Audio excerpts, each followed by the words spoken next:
चंद्रपुर के छोटे से गांव में घने जंगलों के बीच और रहस्य की हवा में डूबा हुआ एक परित्यक्त हवेली खड़ी थी, जो लंबे समय से रोंगटे खड़े कर देने वाली कहानियों का विषय बनी हुई थी। स्थानीय लोग हवेली के बारे में ऐसे बात करते थे जैसे कि यह शापित हो, और उनका मानना था कि इसमें हर रात छाई रहने वाली परछाइयों से भी अधिक गहरे रहस्य छुपे हुए हैं। यह भयानक संरचना, जिसे रात के अंधेरे में छिपा रहस्यमयी बंगला के नाम से जाना जाता है, का एक अस्थिर इतिहास था। ऐसा कहा जाता है कि इसका निर्माण जादू टोने में रुचि रखने वाले एक रहस्यमय व्यक्ति द्वारा किया गया था, जिसने जादू के निषिद्ध क्षेत्रों में प्रवेश किया था और मानवीय समझ से परे ताकतों को उजागर किया था।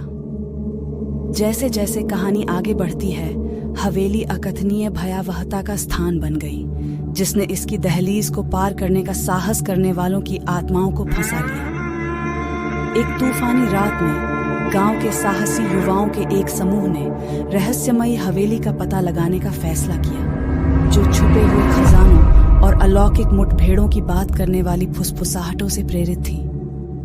टॉर्च की रोशनी और कांपते साहस से लैस होकर वे जीर्ण शीर्ण हवेली में दाखिल हुए। इसके चरमराते दरवाजे अंधेरे की दुनिया में उनका स्वागत कर रहे थे। जैसे जैसे वे भूल भुलैया वाले गलियारों में गहराई तक गए, अजीब घटनाएं सामने आने लगी। सुनसान हॉलों में फुसफुसाहटें गूंज रही थीं और परछाइयां उनकी दृष्टि के कोनों में नाचती हुई प्रतीत हो रही थी। हवा किसी अलौकिक उपस्थिति से घनी थी और उनके हर कदम के साथ तापमान गिरता जा रहा था। अचानक एक टिमटिमाती रोशनी उन्हें हवेली के भीतर एक छिपे हुए कक्ष में ले गई। उस कमरे में उन्हें एक प्राचीन डायरी मिली, जिसमें हवेली के मूल मालिक के द्वेषपूर्ण कार्यों का विवरण था। इसमें आत्माओं को बुलाने के लिए किए जाने वाले अनुष्ठानों और बदला लेने के लिए प्रताड़ित आत्माओं की कहानियों का विवरण दिया गया है। जैसे जैसे समूह हवेली के भयावह अतीत में आगे बढ़ता गया, उन्होंने अनजाने में उन ताकतों को जागृत कर दिया जो लंबे समय से निष्क्रिय थीं।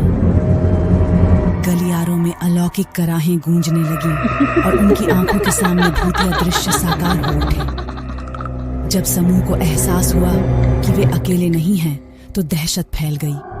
दुष्ट आत्माओं ने उन्हें घेर लिया, उनकी आत्माओं पर दावा करने का इरादा कर लिया। हताशा ने प्रेतवाधित हवेली से भागने के उनके प्रयासों को बढ़ावा दिया, लेकिन अलौकिक संस्थाओं ने उनके साथ खिलवाड़ किया, जिससे एक बार भव्य संरचना एक बुरे सपने की भूल भुलैया में बदल गई।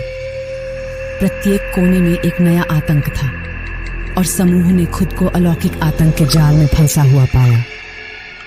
अंत में केवल उनकी भयभीत चीखों की गूंज ही रह गई और हवेली अपनी शांत अशुभ स्थिति में वापस आ गई।